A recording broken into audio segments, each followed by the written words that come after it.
My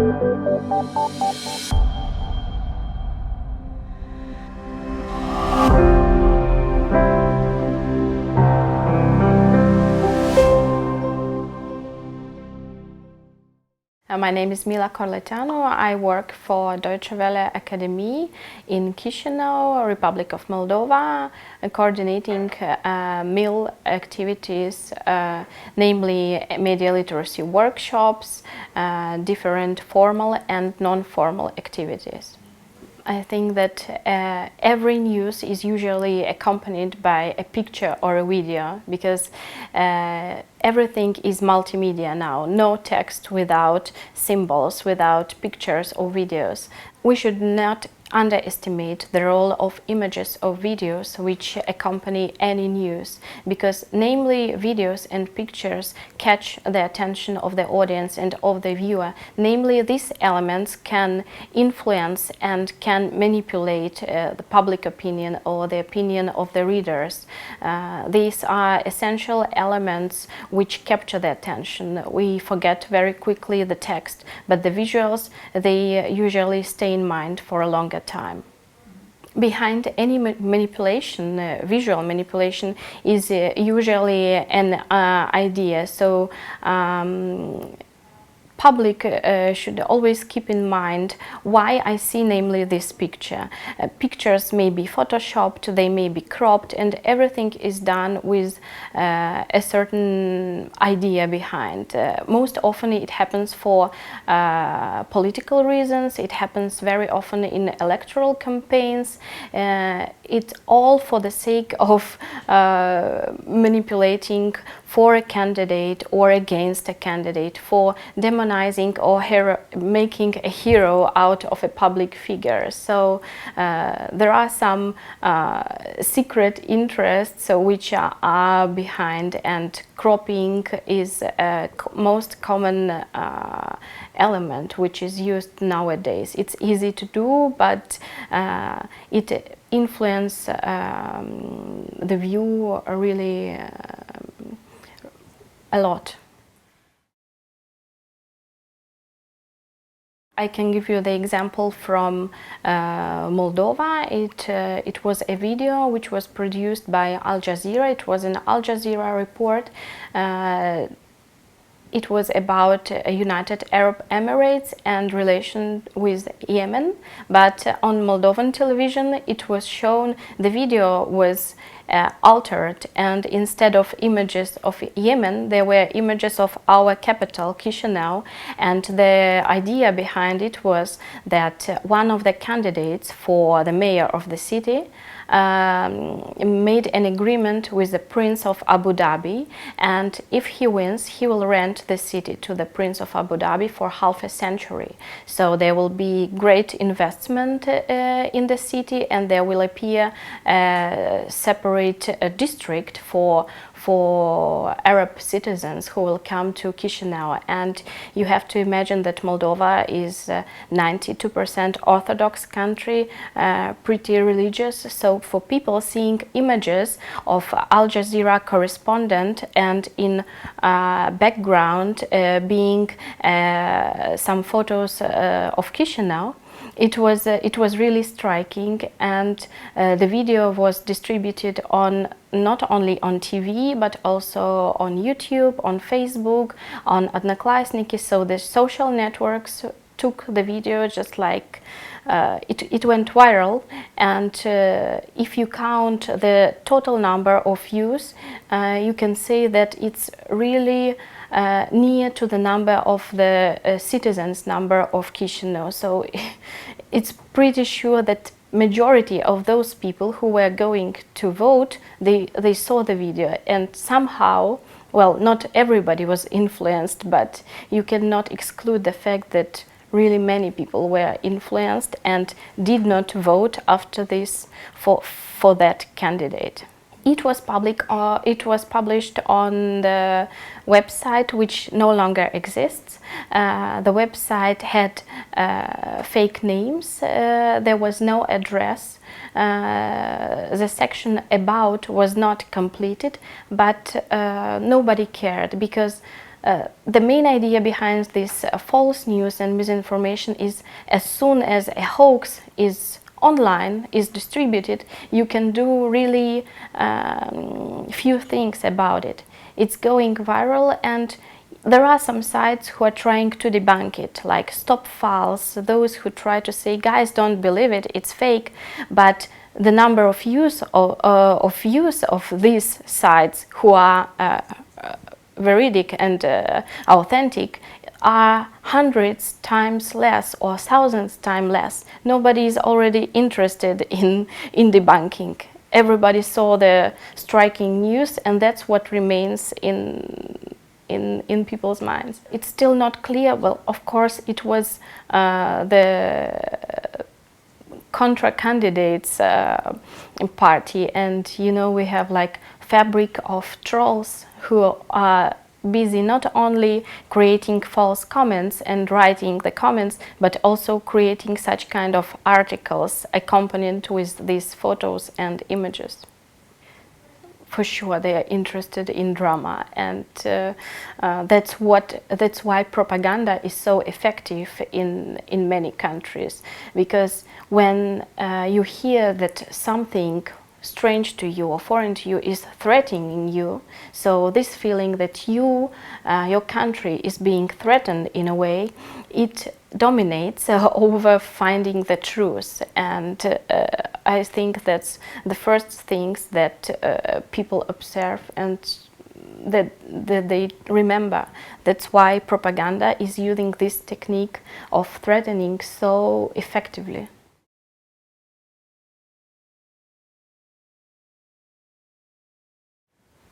There is a difference. I tend to believe that young people are more skeptic, and also while teaching and starting these media literacy campaigns, we face sometimes arguments that you want to grow up cynics, because your idea behind it is like people should not believe anything, but we try to say no. People just have to dig deeper. That's the message behind media literacy. Don't believe everything what you see first. Don't be lazy, because believing all the news you see and you read it makes you lazy. Try to check, try to read not one newspaper, check another source. Maybe there is something else. And of course there is generational gap in this sphere, and I do believe that young people are more flexible, and maybe, yeah, they are lazy, but more flexible and more open to go for more and to get more.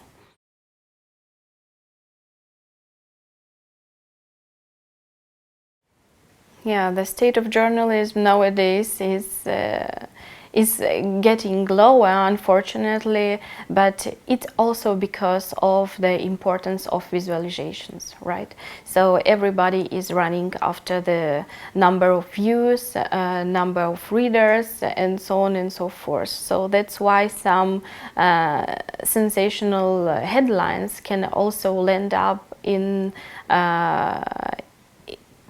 pretty famous newspapers and in pretty famous media, because they should also look for their ratings. And it's an entrepreneurship. Well, it's a kind of business. Therefore, it's not excluded. Of course, big media have to check the quality, because otherwise we really become cynics. First, big and well-known media, I think there is still good journalism, good quality journalism. It's still there, and they have to avoid it as long as possible. That some of the false news land in their publications.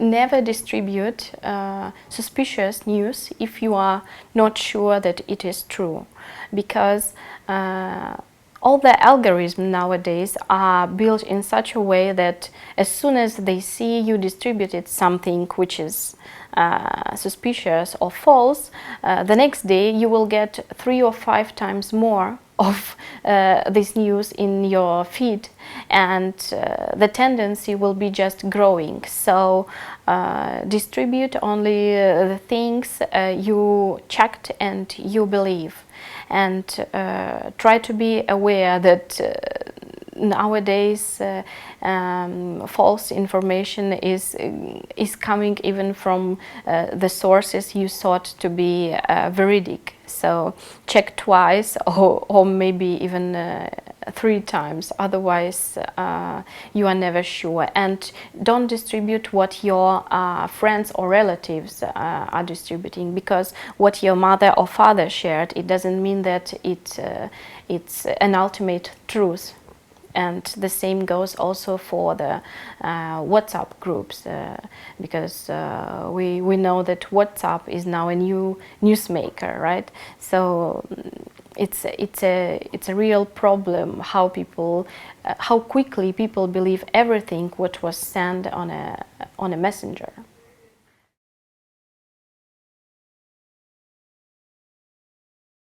It's one of the most doubtful news sources I have ever seen, because it's so quick. I think it has several advantages why it's so manipulative. It's really quick. Usually people whom you know send something to you, so the first thought is that, well, maybe it's true what is written there. And very often there are some really sensational things written there, and yeah, the mechanism works really well, but I think people have to do media. True media has to do something about spreading news via this kind of channels. I've heard about a case in India when there were WhatsApp messages sent about a man who raped a child. It never happened, but public opinion was so influenced by this that the man was beaten to death, and he was not guilty, and he was dead just because false information was distributed. So that's one of the most, which is the striking one, when you think how unfair WhatsApp messages can be.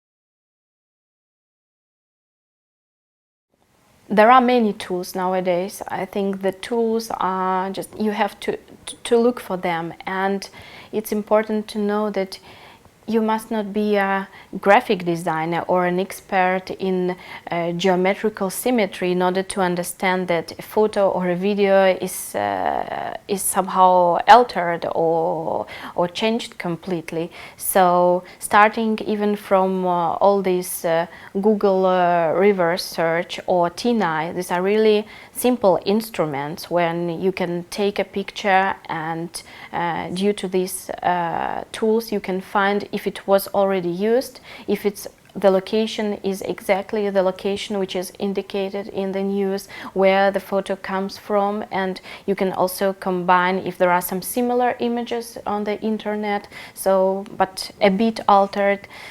So tools there is a bunch of the tools. The most important that you find the one which is not that complicated, but which will still help you to develop your critical thinking skills, and help you to look at the things from another angle and doubt and verify.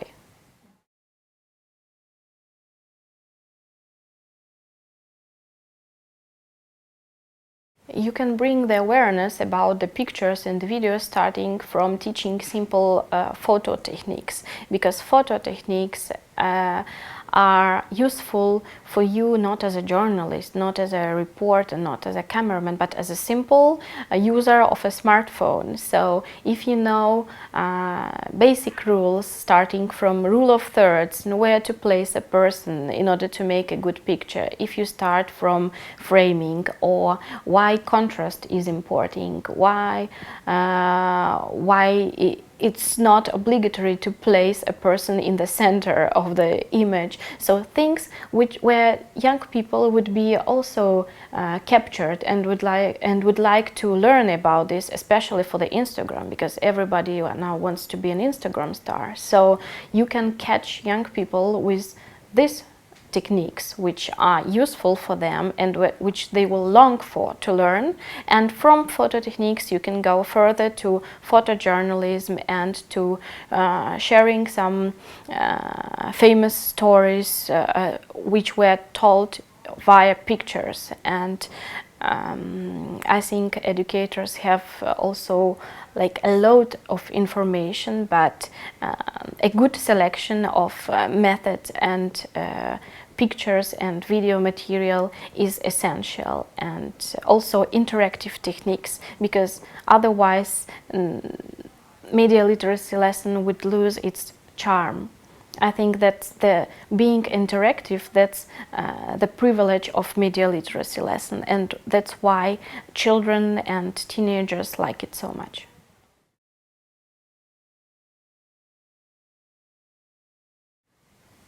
For instance, in photo manipulation, there was a case when a very doubtful media in Moldova, it's Komsomolskaya Pravda, published a picture taken as if it was taken in the north of Moldova, of a plane, Romanian plane, flying above a village.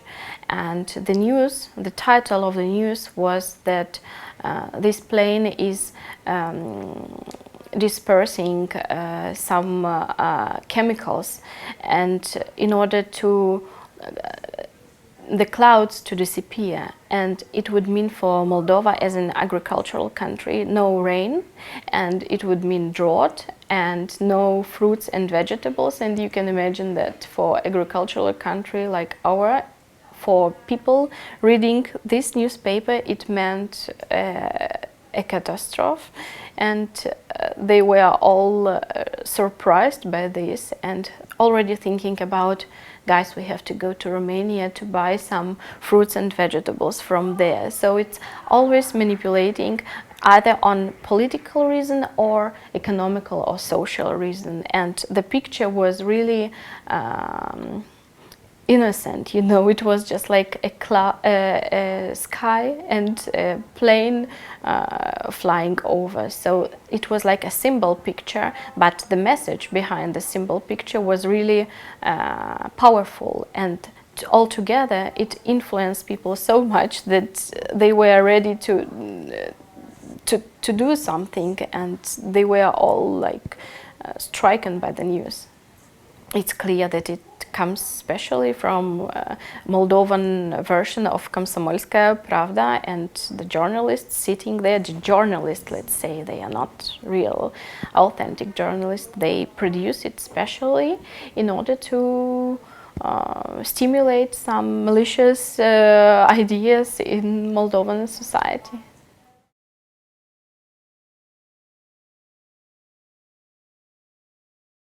Moldova is is a country with divided society, so you can imagine that it's different national minorities living on a small territory, probably like Estonian territory or even smaller, and there are many conflicts, even if not big, but based on national or linguistic background. And in 2014 we signed an association agreement with European Union, and of course now Moldova is in a case of balancing between EU and Russia, and it's a question of time how long can such a small country do this maneuver, because on political agenda. It's trying to be diplomats and stay in good relations with both sides, but in fact we all understand that it's really complicated and really hard to achieve.